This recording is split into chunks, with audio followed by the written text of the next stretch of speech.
Señores, aquí estamos ahora en la entrevista de Primera Hora, el matutino, por los canales 22 y 52. Gracias por permanecer en sintonía con nosotros y vamos a conversar en esta parte con el querido amigo, el licenciado Bunel Ramírez Merán, quien es, en el caso de la ONSA, el famoso caso de la ONSA, es el representante, es el apoderado de el grande, como le dice el pueblo, pero que su nombre es José Antonio Medina, Mercado. José Antonio Mercado, sí, el grande. Y nosotros vamos a conversar con él en torno a diferentes situaciones que se han dado en todo este proceso del caso de la ONCE y la muerte de Junior Ramírez. Y hay muchas cosas nuevas. En el caso particular es la determinación de una juez de que se sigue debatiendo este caso, que este caso se debata aquí en la circunscripción del Distrito Nacional. Así es, pero vamos a escuchar a Urrea a ver qué nos dice sobre esta situación, que ya de hecho creo que cayó en manos en la sala asignada, es el juez José Alejandro Vargas. Bien, muy buenos días y gracias por el espacio.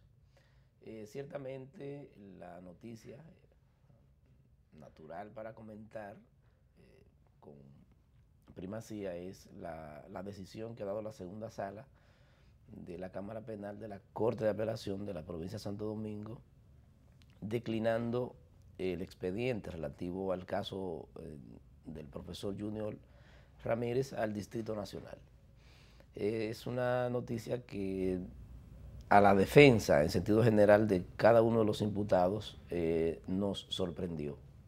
¿Por qué? Nos sorprendió porque... Si eso estaba en proceso de una decisión. Bueno, estaba en proceso de una decisión, pero hay decisiones que uno, por el conocimiento procesal, sabe que no debe ser.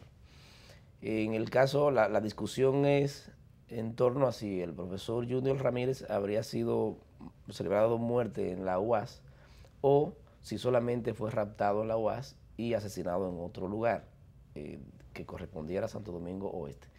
De manera certera solamente se tiene que su cadáver apareció encadenado, atado a blocks, en la jurisdicción de Santo Domingo Oeste. Dame un segundito. De manera certera hay dos versiones.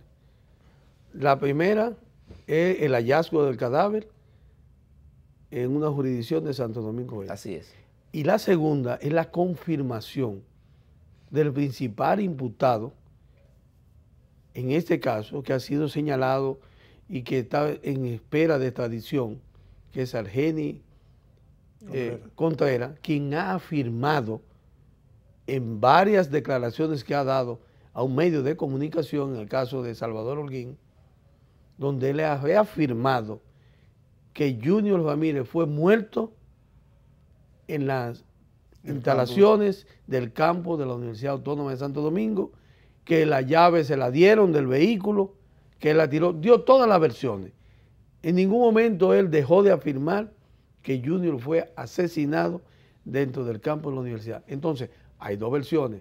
Un testigo ocular, considerado la principal persona conocedora de esa muerte y de lo que estaba pasando en la ONCE. Y otro es el hallazgo del cadáver. Bien, hay dos. Mire, respecto a esa última versión, y creo que incluso en un programa anterior en este mismo espacio decíamos que es una versión de una persona imputada, o por lo menos señalada como el autor principal, y ahora no es el autor principal, sino un testigo. Fíjate cómo las cosas van cambiando.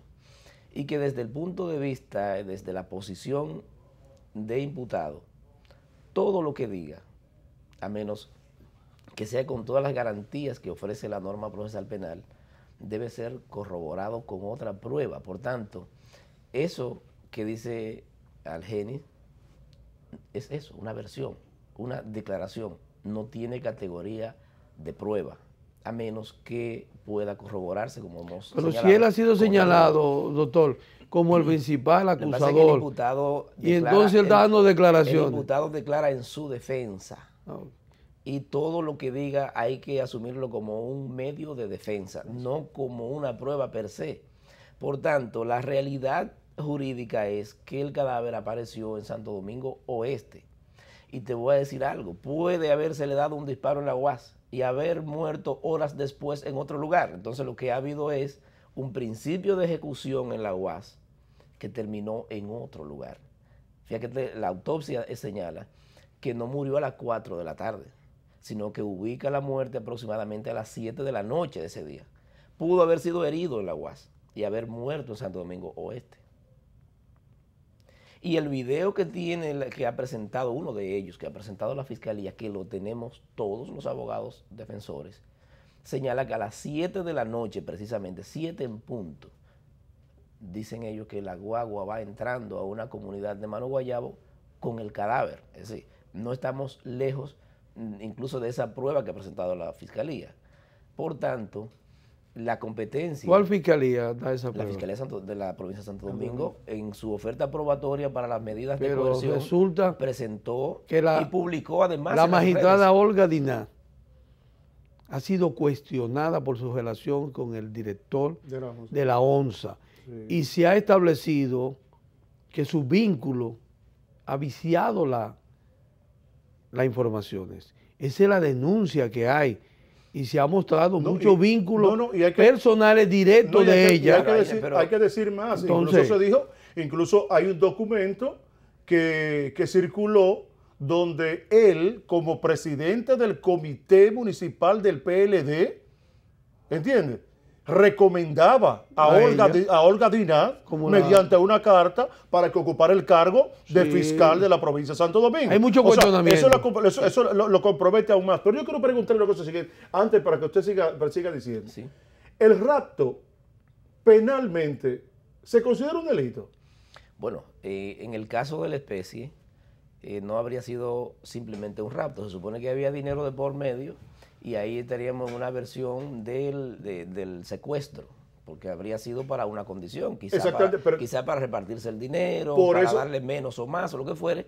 Entonces sí, ahí obviamente que se trata de un secuestro. Entonces eso comenzó en una jurisdicción. Así es. Entonces ahí es que yo, como neófito, entonces entiendo, digo yo, pero que la muerte de Junior al final resultó ser la consecuencia de algo que se dio en una jurisdicción. Lo que pasa es que el Código Procesal Penal resuelve el tema de la competencia en cualquier forma en que se haya producido la muerte.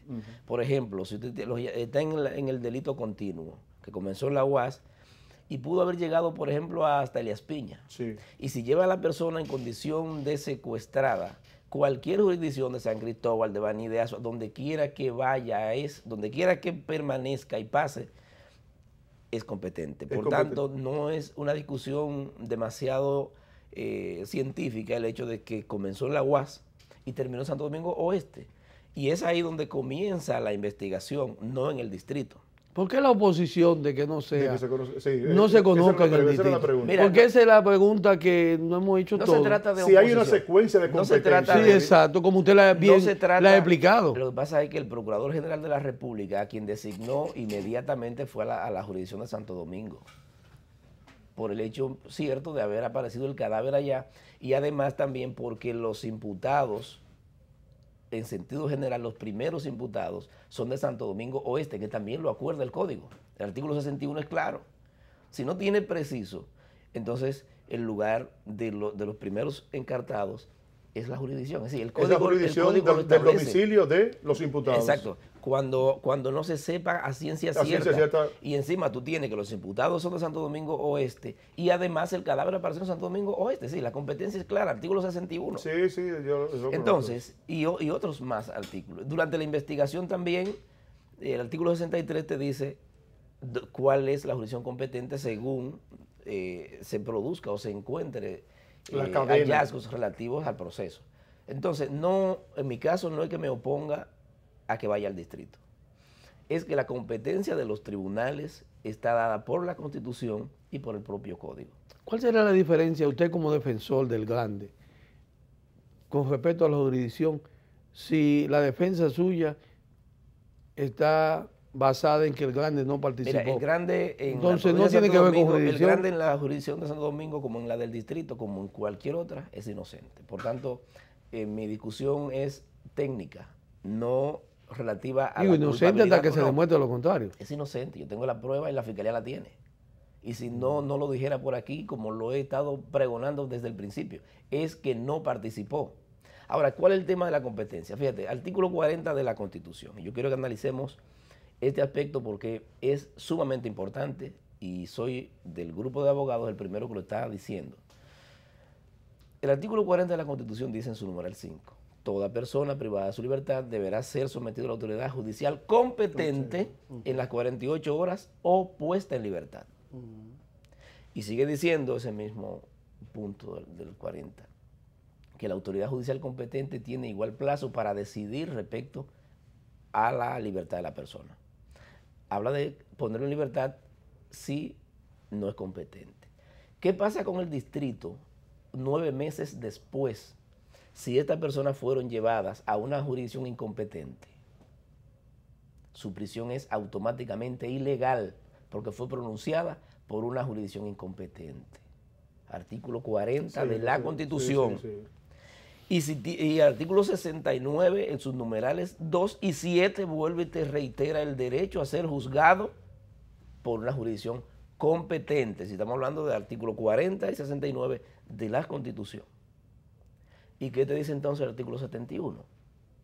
En materia de habeas corpus de la Constitución también, que toda persona privada de su libertad o amenazada de serlo de manera ilegal, arbitraria, etcétera, debe ser puesta en libertad a solicitud suya o de cualquier persona que postule su nombre. Quiere decir que ese grupo de personas en la jurisdicción del Distrito Nacional hay que esperarlos con un certificado de libertad, porque fueron sometidos en tiempo hábil, pero ante una jurisdicción incompetente. Mire, esa es la realidad constitucional. ahora, de ese yo le voy a proceso. hacer una pregunta Ahora, a usted, con el perdón de Henchi. Porque, Una pregunta sobre esa base. ¿Usted han analizado la magnitud del crimen? O sea, exacto. magnitud del crimen. ¿Qué se considera ese crimen? Crimen de Estado, porque está envuelto el Estado dominicano, el gobierno. Una dependencia, sí. O sea, una dependencia de gobierno. Sí. Un crimen por documentación, soborno y corrupción, confirmada por el mismo Estado. En la participación hay funcionarios del gobierno. Todo eso, para que como abogado siempre se busca casos similares, donde ha habido crimen que se considera del Estado, donde está envuelto por corrupción. Si uno se va a Héctor Méndez, considerado un crimen de Estado en esa época, y usted se va a Junior Ramírez, donde el principal acusador no está en tierra dominicana. Acusado. Sí, el principal acusado no está. Y donde él ha hecho declaraciones antes de venir a la justicia. Es un caso complicado. Yo no creo que nadie pueda estar fuera, Henchi, cuando él, si es el principal, está diciendo antes de venir, esto fue así, así, así, así, y se ha certificado la corrupción que ese muerto había denunciado, entonces la situación es mucho más delicada para el propio Estado dominicano. Mire, ¿qué ustedes pueden pensar con relación a que deben de estar sueltos? Mire, al margen de la... Es delicado, al margen de la magnitud del proceso, del caso en particular, claro, al cual yo no le resto importancia ni gravedad, ni trascendencia, si es un hecho trascendente, importante, por todo lo que usted ha señalado. Ahora bien, tengo que verlo desde el punto de vista procesal. lógico. Si fueron sometidos ante una jurisdicción incompetente, están presos ilegalmente. Sí, sí, ya. Y por mandato de la Constitución. Caen en condición de ilegalidad Naturalmente. su prisión, claro, es verdad. Pero más que eso, siempre he dicho, desde octubre hasta hoy, que una mala investigación como el caso de la especie va a dejar esa muerte probablemente en la impunidad, porque no se tiene hasta este momento ni un autor material ni a un cómplice en el banquillo. Los que están presos, a lo más que se asemeja hasta este momento. Sería algunos a nada que ver y a otros con el ocultamiento del cadáver, que conlleva una prisión máxima de 2 años. O sea, nadie lo mató. Fíjate que Argenis ha dicho desde el exterior que una persona le envió 2 policías a otra persona de la ONSA y que esa persona le acompañaron a él a la UAS y que esas 2 personas que él no conoce, que no le sabe sus nombres, habrían matado a Junior y que él estuvo como espectador. Fíjate que él desde el punto de espectador no es cómplice. Es una persona que vio. Pero está diciendo, Sería él, está diciendo el procedimiento de quienes autorizaron y quienes ejecutaron. Está bien. Un procedimiento. Pero el tema está con qué otra prueba vamos a certificar lo que dice Argenis Contreras. Ese es el problema. Es que él puede estar, ¿Cómo con cuál? pudiera estar diciendo.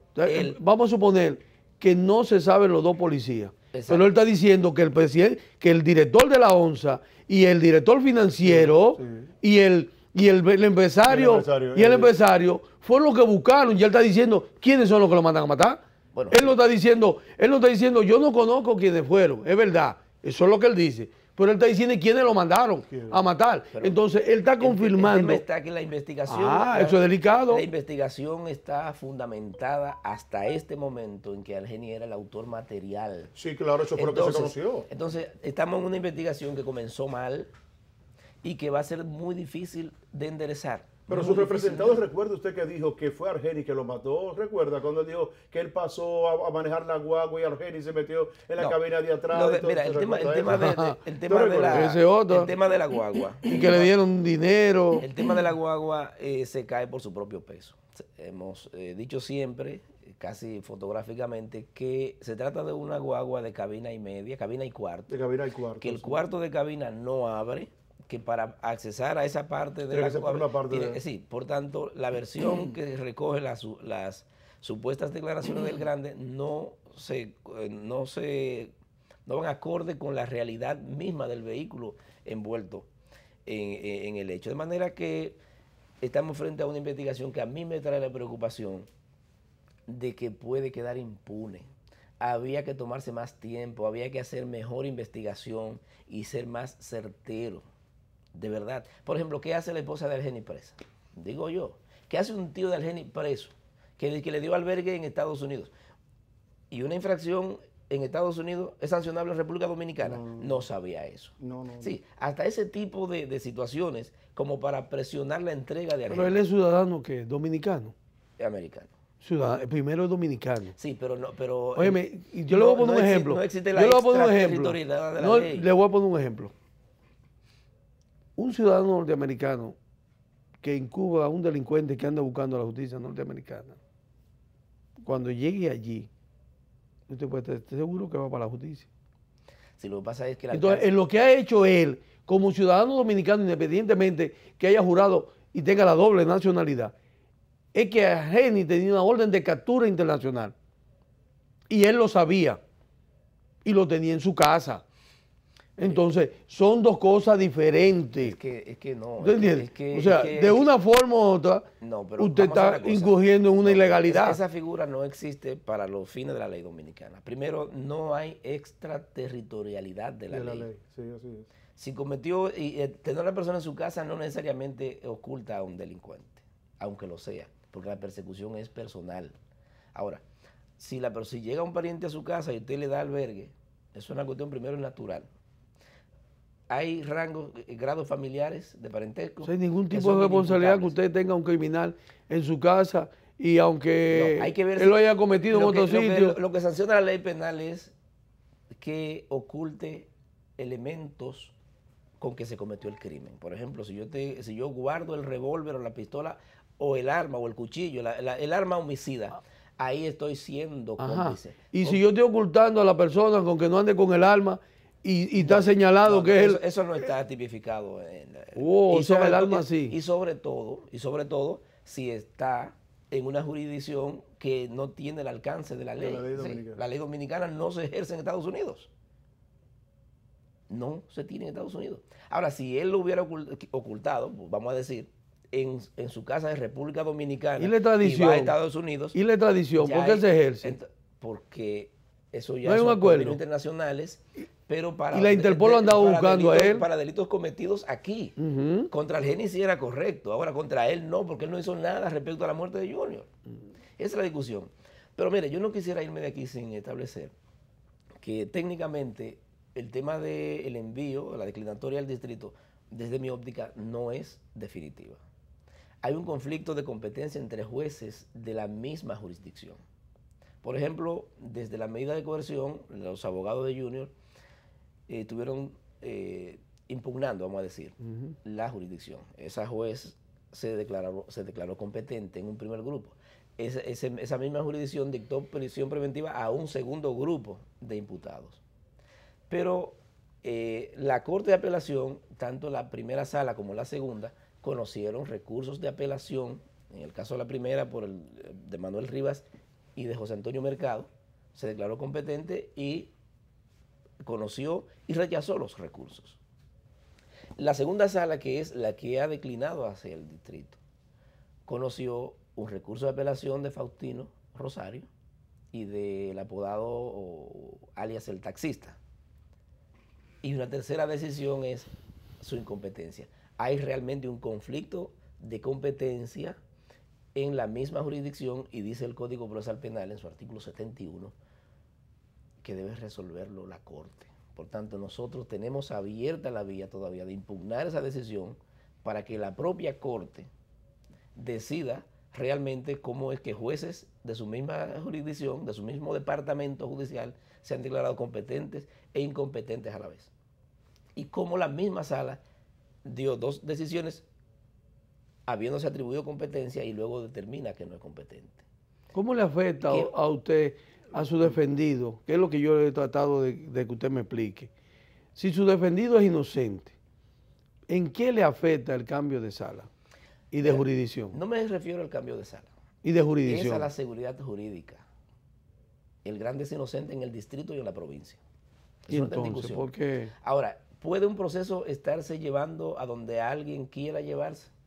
Y si la Corte está declinando porque no quiere ese muerto en su jurisdicción, porque no tienen el valor de conocerlo, sea por la presión, o sea por lo que sea, o sea porque por la razón que fuere. Entonces los jueces no se pueden estar desapoderando de procesos por presión social. ¿Y en qué le afecta a su cliente? Mira, reitero, yo no es por mi cliente, a mi cliente no le afecta a No, nada. pero en el caso suyo, en nada me afecta. usted no tiene que ver con lo demás. Usted es el defensor de Mercado. Sí. Entonces, mi pregunta sigue insistiéndole, ¿en qué le afecta? Porque si el grande es inocente, conforme a lo que usted ha descrito, yo no creo que ninguna jurisdicción le pueda afectar.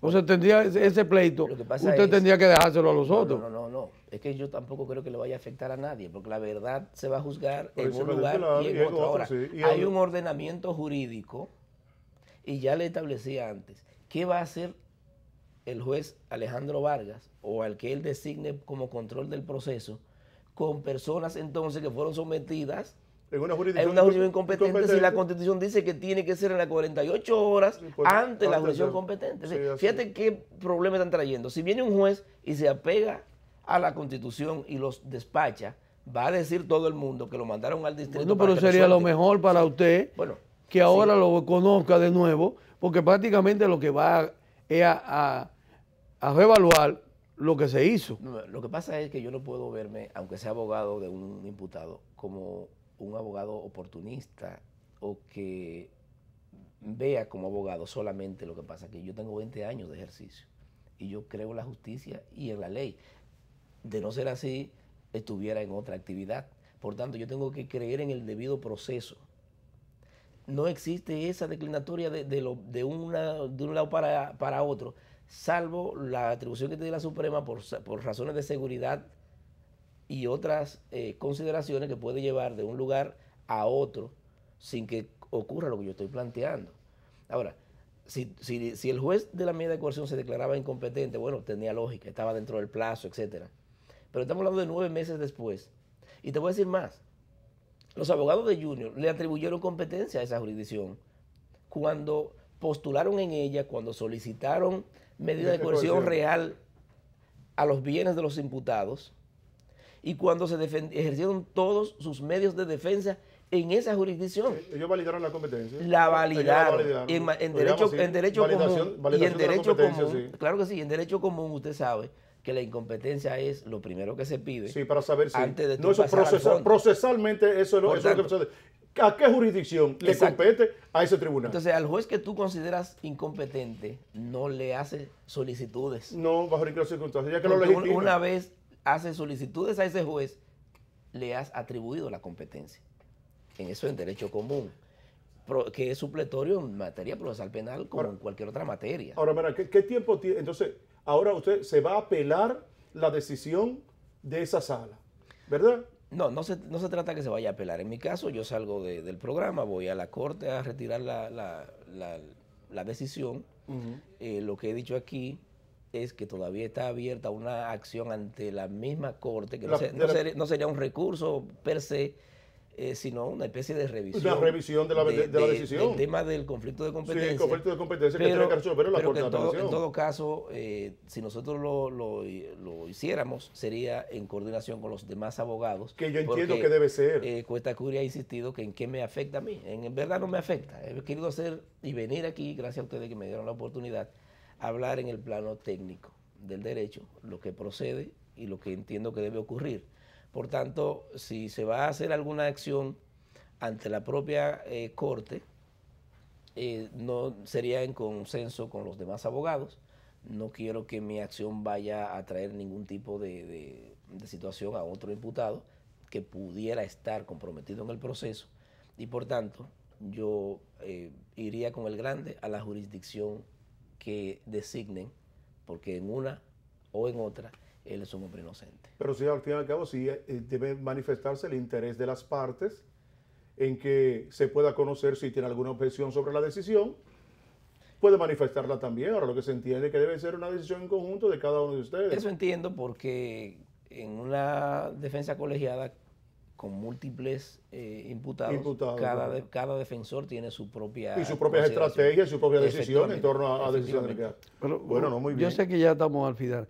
Lo que uno nota en este caso, no por su defensa, sino que lo menos importante, lo más importante en esta situación, al parecer, es que las decisiones de las jurisdicciones, de los jueces, no fueron bien, y que lo menos importante es la muerte de Junior Ramírez.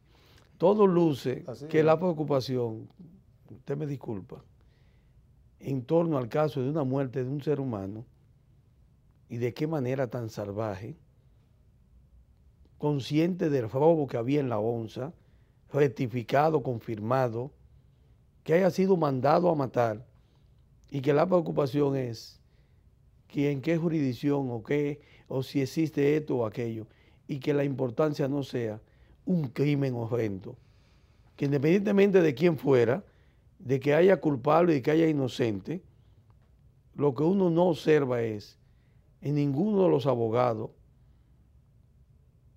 que el crimen no puede quedar impune.